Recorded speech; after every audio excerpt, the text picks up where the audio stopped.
And moving now to South America, where the libertarian economist Javier Milei was just elected president of Argentina. Ahead of his election, Milei said in an interview that he is pro-life because life begins at conception and wants to do away with Argentina's current law that allows for the abortion of children up to 14 weeks old. That law resulted in the decriminalization of abortion in Argentina in 2020.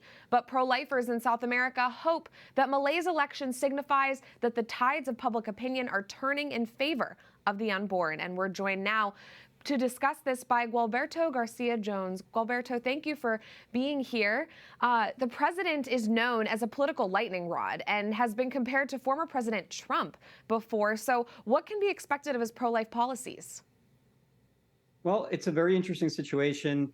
On the one hand, the president and his vice president have spoken very eloquently and very directly about their stance on the right to life. They're both pro-life without any types of bones or exceptions.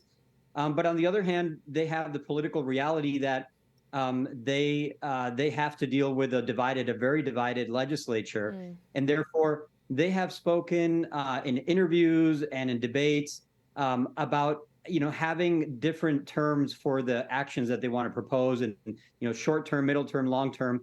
And I think that in order to really make a change in terms of protecting life, they will have to make some alliances within the legislature, and that's going to be a middle term type of project for them. Very interesting. And let's talk a little more about Milei's vice president, Victoria Villarruel. She seems very committed to her Catholic faith. Both of them are Catholic, but she specifically has spoken not just against eliminating abortion, but also laws that allow for same-sex marriages in that country. So how might her influence impact issues important to Catholics in Argentina? Well, I mean, it's a breath of fresh air to have politicians that are as bold and eloquent as Victoria Villarruel.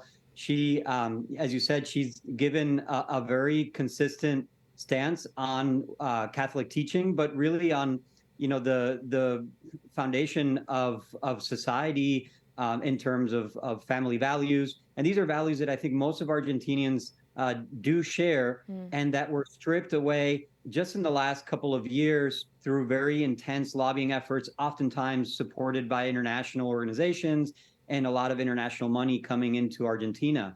Right.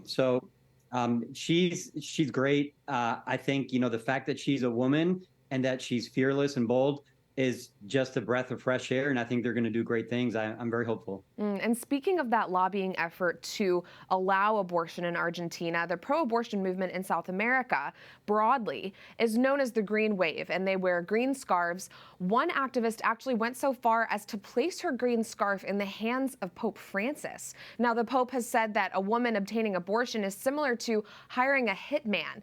But a counter movement in Argentina, the Blue Wave, promotes life. Can you speak to the impact of the Blue Wave in Argentina and in South America more broadly? Well, we've seen that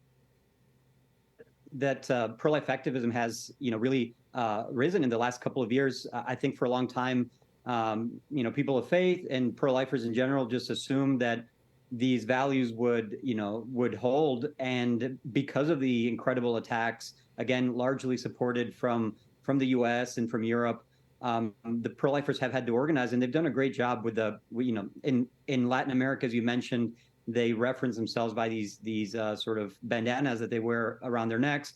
The pro-abortion side are the green bandanas, and then the pro-lifers, chose the blue bandanas, and they've done a great job. And I think, with regards to sort of these efforts to manipulate the church and Pope Francis in particular, I think they failed. It's Pope Francis has been very clear on what he considers abortion to be, which is homicide.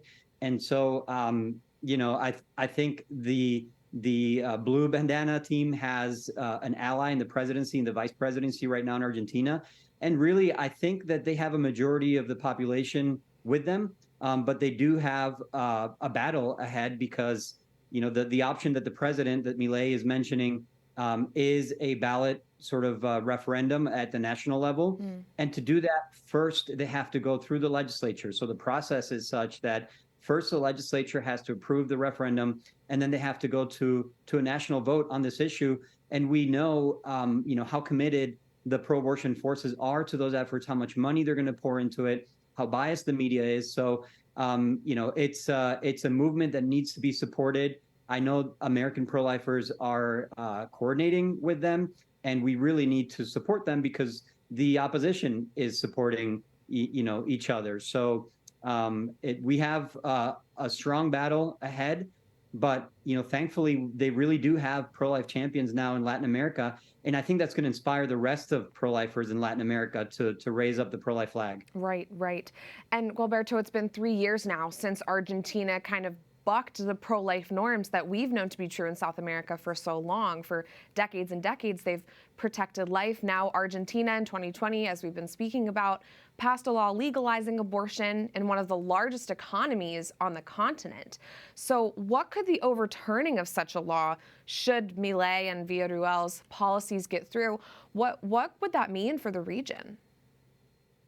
Well, I mean, I think it would be an incredibly positive thing for the region, showing that these changes that occurred very much in the last 5 years around the region with Uruguay, Argentina, Colombia, Mexico, that they can be overturned quickly. I think it's very important that they do so quickly before they become sort of a settled precedent. And yeah, I think it's imperative that they do so very quickly, and that they show that this really was something that was instituted not by popular support, but by foreign influence. So while it is a bit of a risky strategy to submit something as fundamental as the right to life to a public referendum, in a way, if they are able to win that public referendum, it will be a sort of a definite statement that Argentinians want to protect life. Because remember that the right to abortion, the so-called right to abortion, was instituted through a backroom dealings and a legislative process that was not transparent. So bringing it out to a public vote could have a very positive effect if they're able to pull it off. Very interesting. Well, I so appreciate your insight. Very eye-opening. Gualberto Garcia Jones, Executive Director of the International Human Rights Group. Thank you for joining us today. God bless you. My pleasure.